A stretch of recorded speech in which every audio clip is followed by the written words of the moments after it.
అధికారంలోకి వచ్చి ఈ 9 నెలల కాలంలో సూపర్ 6 లేదు, 7 లేదు, ఏం లేదు. అబద్ధపు హామీలు చెప్పి అధికారంలోకి వచ్చి ఏంటయా 9 నెలల నుంచి కూడా చూస్తున్నాము, ఒకటి కూడా నెరవేర్చట్లేదు, మీరు చెప్పిన హామీలన్నీ కూడా ప్రస్తావనే చేయట్లేదు అని ఎవరైనా ప్రశ్నిస్తే ఏం సాకులు చెప్తున్నారు?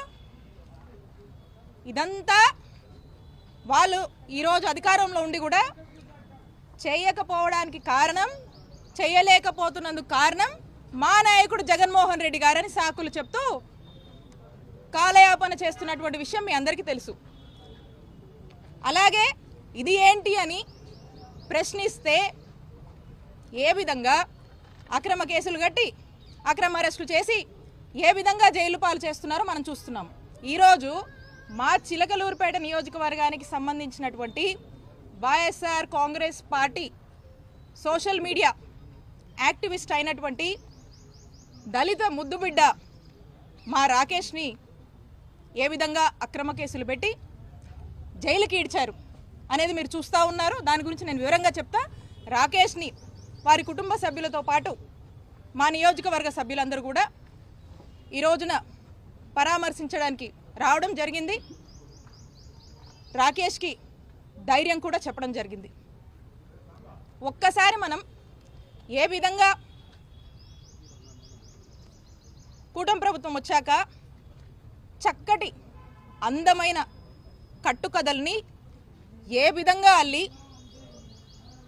అక్రమ కేసులు పెట్టి జైళ్ల పాలు చేస్తున్నారని చూస్తే ఈ రాష్ట్రంలోనే ఈ రాకేష్ అరెస్ట్ కానీ రాకేష్ని జైల్లో పెట్టడం అనేది ఒక కేస్ స్టడీ అనేది మనం చూడొచ్చు. ఎందుకంటే దీని గురించి మీకు ఇన్ షార్ట్ నేను చెప్తాను. ఇక్కడ భాష అనే అతనితో ఎమ్మెల్యే పత్తిపాటి పుల్లారావు ఒక కంప్లైంట్ ఇప్పిస్తాడు. ఎమ్మెల్యే పుల్లారావు డైరెక్షన్లో కంప్లైంట్ ఏమని ఇప్పిస్తారంటే 6/3/2025 అంటే 6th మార్చిన రాత్రి సుమారు 9 గంటల సమయంలో ఈ భాష కళామందర్ సెంటర్ మీదుగా వెళ్తుంటాడు. అప్పుడు వెళ్తున్నప్పుడు దారిలో ఈ దొడ్డ రాకేష్ గాంధీ, ఫణీంద్ర నాగిశెట్టి, దామిశెట్టి రామకోటేశ్వరరావు ఈ ముగ్గురు కూడా నలుపు రంగు డ్యూక్ బైక్ పైన వచ్చి నన్ను అడ్డుకొని అబ్యూజివ్ వర్డ్స్ని మెన్షన్ చేశారు. ఆ వర్డ్స్ నేను మెన్షన్ చేయట్లేదు ఇక్కడ అని మాట్లాడి అతన్ని ఏదో ఇష్టం వచ్చినట్టుగా మాట్లాడి ఈ ముగ్గురు కూడా ఈ భాష అనే అతన్ని చుట్టుముట్టి అందులో ఈ దొడ్డ రాకేష్ గాంధీ ఈ భాష ఫోన్ ఇవ్వమని ఇవ్వకపోతుంటే రాకేష్ గాంధీ జోబులో ఉన్నటువంటి కత్తిని తీసి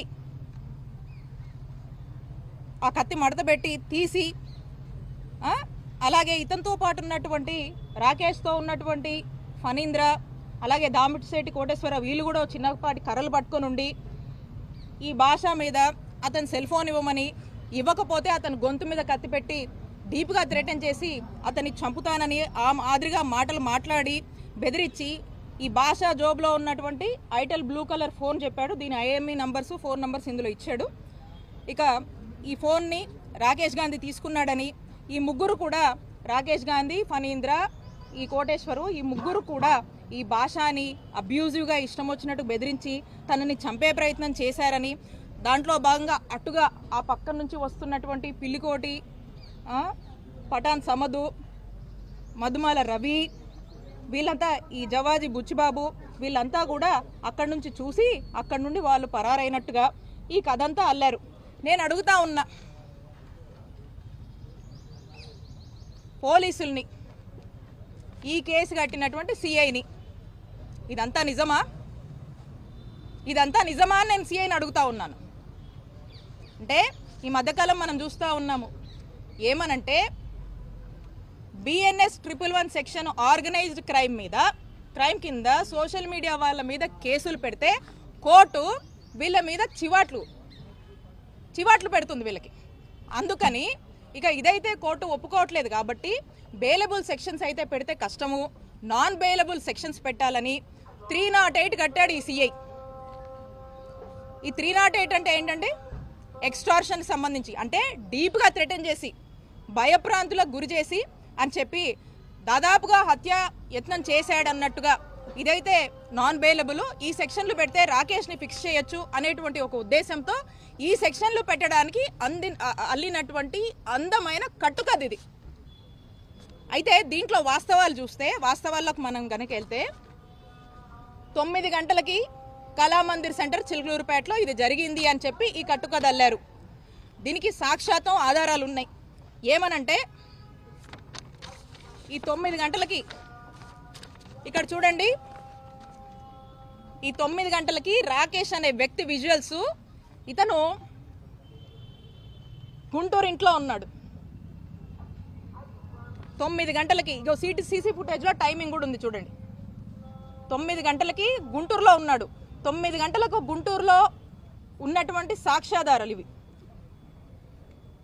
అంటే 9 గంటలకు గుంటూరులో ఉన్నాడు, కళామందిర్ సెంటర్కి ఎట్లా రీచ్ అవుతాడు, కళామందిర్ సెంటర్లో ఎలా తేలుతాడు? ఇదే కాదు, ఈ ముందు రోజు లేడు. ఈ కూటమి ప్రభుత్వం ఏర్పడ్డాక 9 నెలల నుంచి తనను రకరకాలుగా హింసిస్తున్నారని చెప్పి ఈ అబ్బాయి బయట ఉంటున్నాడు. అండ్ ఆ ముందు రోజు కూడా ఆ అబ్బాయి గుంటూరులోనే ఉన్నాడు.